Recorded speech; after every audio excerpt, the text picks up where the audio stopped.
Kane talked the other day about some of the sticky coverage that he saw in his past game. Just what have you seen from your group and through 3 games now? Well, I think by and large, we've been able to play a good volume of guys, which is always good to see, and being able to roll guys in and not necessarily see a big drop-off in things. We know we're getting into SEC play, and competition is going to always continue to pick up, and we got to continue to do the things necessary to get ourselves ready to go every single week, improve every single week. But if you told me if we could go backward in time and say, hey, back in January, Coach, we'd be sitting here where we are right now, guys developing, guys playing good, we're mentally engaged, we're playing very aggressive, disciplined, strong football.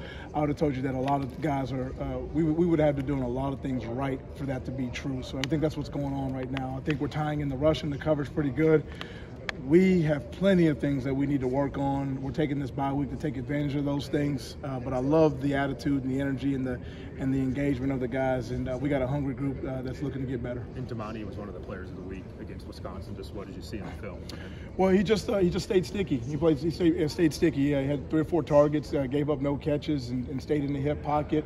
If you look at some of those sacks, our D-line did a great job of rushing, but some of those first and second looks of the quarterback, we were able to discourage and get them off of those first and second looks, give the D-line a little bit more time to get home, and just tying in all the pieces. You know, great pass coverage starts with great rush, and then it starts with, you know, it's all these things that got to be combined at the same time. Great coverage, great rush, tying in where's my cover support, tying in situations, where's my help, what's my leverage, what kind of technique am I going to use, and so we have a pretty good understanding of all those things, and we got to continue just to develop and grow. And then on the stat sheet, maybe Damani's not totally showing up with the tackles and all that, but that could be maybe a good thing. Well, I mean, sometimes a little bit of silent work is good on the outside, just because you're doing your job, and again, we're trying to get him to be as good as he can be and continue to show him. You know, we've taken advantage of this bye week to just show him plays and situations and really spark a lot of conversation. You know, springtime, you're doing a lot of teaching. Hey, this is what I want you to do. This is how I want you to do it.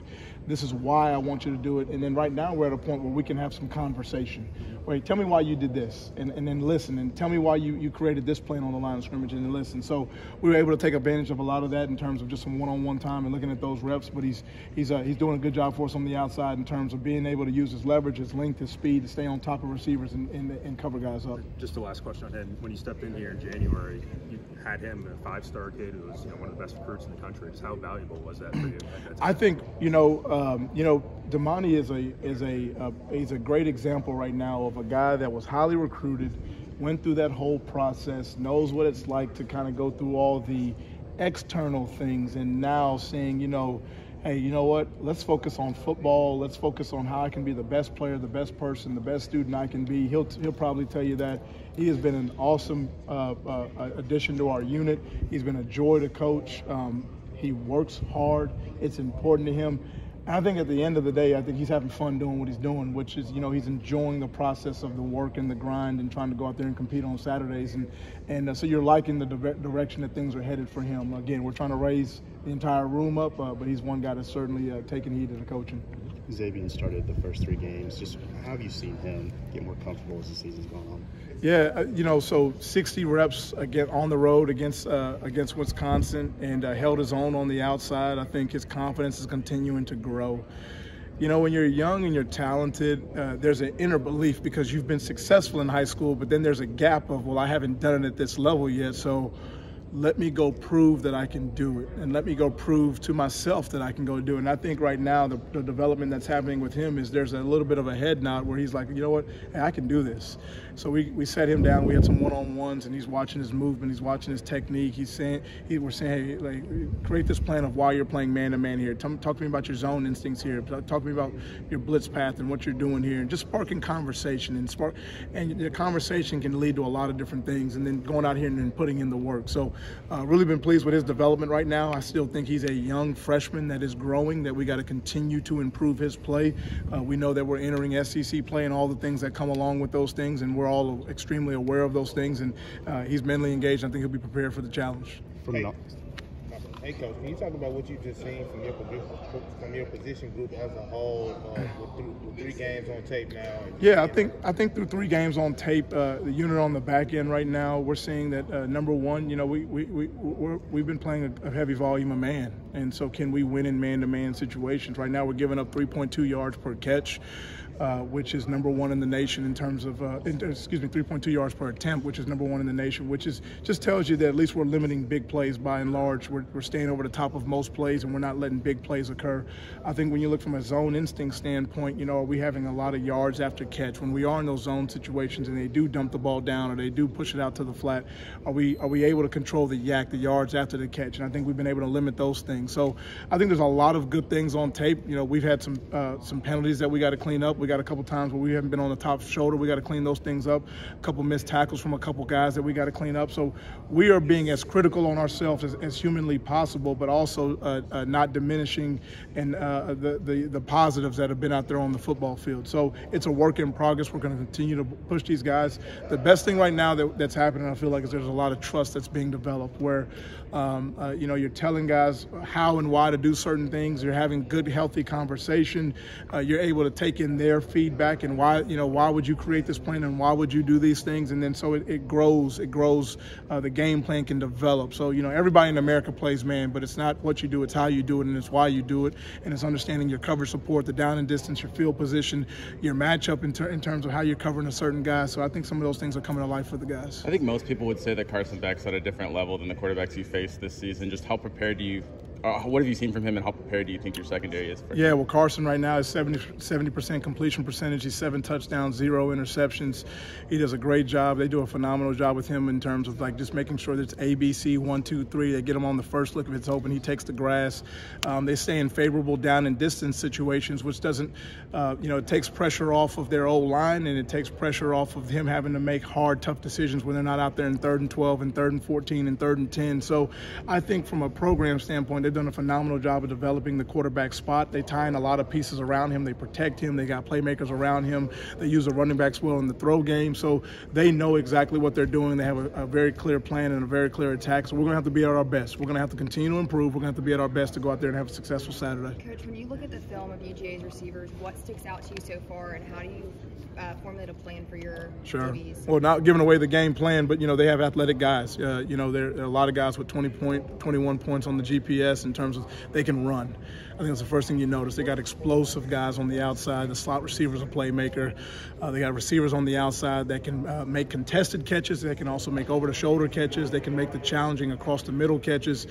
They present a heavy volume of throw game. They can do it all. They can attack you horizontally. They can attack you vertically down the field. They have the short and intermediate game. They have the play pass. They have three-step. They have RPO. You have a clean drop-back progression game. So there's not too many things that they don't do. They give you a lot of personnel groupings. They line up in all formations out of those personnel groupings. So it certainly is a challenge just from a schematic standpoint, from a volume standpoint, and then from a personnel standpoint because they have playmakers. So we're very aware of how good they are. It's a good football team. It's a really good football team, and we're and the best thing about it is they have our full undivided attention. And what we got to do is we got to keep it about us. We got to keep it about who we are and what we're going to do and how we're going to go out there and battle and challenge every single throw and get ourselves in position to go make plays. We haven't heard Damani Jackson's name a lot since the season started. Is that a good thing? And what have you seen from him, just kind of keeping things quiet on his side? Yeah, I think sometimes you can hear a guy's name a lot and because he's on the wrong end of things. And I think sometimes when you're having some silent games a little bit, you're getting, if you look at a couple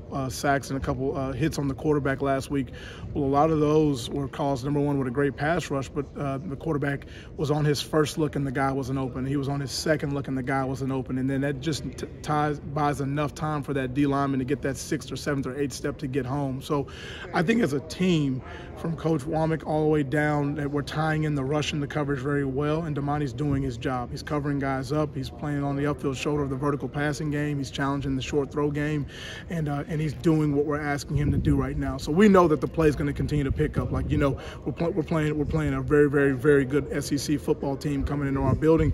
So we got to continue to raise our level of play. We got to continue to not have our bad plays be that bad where they really hurt us, and then continue to push our plays, our playmaking ability up. So been pleased with what he's been doing right now. We got to continue to grow and continue to get better. It seems like the offense isn't giving you guys much time for a rest on the sideline. I'm curious in terms of just, continuing to keep guys, athletic, just make sure stamina's up. How have you guys got? Well, sure. You talk about the rest. I think it's twofold. Sometimes you don't get rest because it's a 3 and out. Yeah. And then sometimes you're not getting rest because they're big plays. So we've been having a lot of big plays, which which creates that energy and juice for the guys. And I think one thing we've been able to do is play a heavy volume of guys. And you're seeing a little bit of our depth grow where we've played, 6 different corners, really 4 or 5 but significant reps with Deshaun Jones and Mbakwe getting the early rotations, and then Zabian and Damani taking a healthy chunk of reps. So we know that you're going to have development of guys and depth of your roster all the way through. Offense has been doing a phenomenal job, and I think everybody feeds off of each other. I think when Ryan scored that slot fade, the entire defense stood up and just brought that jolt of life and energy to the entire sideline. So I think everybody bounces off with each other really well. It's not about any one individual or any one unit. It's about the team, and I think the team has been doing a phenomenal job supporting each other. Was that something you considered at the beginning of the season, that it was going to be such an explosive offense that you needed to have a lot of rotation at the cornerback? Well, I think 2 things. We have explosive guys, and I think if you're looking to play a long season and a lot of football into now what is December and all the way into January, 3rd week of January, we know that I think it wouldn't be smart for us. 1, we have really good football players, but 2, how do we kind of peek around the corner, have some foresight, and kind of reverse engineer this whole thing in terms of how we got to begin with the end in mind and know that we're going to need multiple guys to play a lot of reps in a championship type run season that we would like to have. When I was in Dallas in 2020 with Mike McCarthy, he taught me this in terms of that Super Bowl run that he made. And he talked about, the NFL roster is a 53-man roster, 47 dress, but he said you would be surprised how many different guys that were actually dressing on a week in and week out basis, and how many guys you kind of churn through. It's a violent game. It's a physical game. So we know we're going to have depth. We're going to have guys ready, and you can't just have a guy not play in 8 weeks and then all of a sudden count on that guy to go in there and win a game for you. So we don't know who's going to be the guy at what time that we're going to need, that's going to be making that one player have that one series or play that one game that's going to help us win a championship, hopefully. So we got to continue to prepare guys and get guys ready. So you're seeing a lot of volume of guys play and really play well and do their job. Coach, can I take you back just a little bit to what you thought when you heard that Nick Saban had retired, and then your opportunity to come here? I'm a football enthusiast at heart, and just knowing the impact that Coach Saban has had on the game of football in and of itself. Football gave me an opportunity growing up in Dallas, Texas to, I won a state championship in high school and then got my education at Baylor University. I love the game of football. I want to give back to football. I'm a fan of all the football legends that are out there. Nick Saban is certainly one of them. And so I was the head coach at University of Buffalo. I remember when I saw the ESPN ticker saying that he retired, did not probably have the foresight of how many coaches and lives were going to get impacted because of that one announcement and the ripple effect that it caused. It's kind of like that butterfly effect, and certainly always been an admirer of all the success that this program has had all the way back through the years, and then obviously the success that Coach Saban has had being here, was it 17 years? So, hopefully I'm not wrong on that, I think 17 years. So just, we know the impact that he's had just on so many people's lives. We think about the championships, you think about the wins, but really sometimes you don't see the generations and the generations that change because this one guy got a degree and maybe he was a first-year college student like I was in my family, and going to college changed my life. I met my wife in college. I got my undergrad and master's at Baylor University, and I'm thankful for the game of football. There's absolutely nothing more that I would really love to do than what I'm doing right now, coaching these young men, and just didn't have the foresight that his retirement was going to bring us here to Tuscaloosa. All good. Thanks, guys. Thanks, Coach.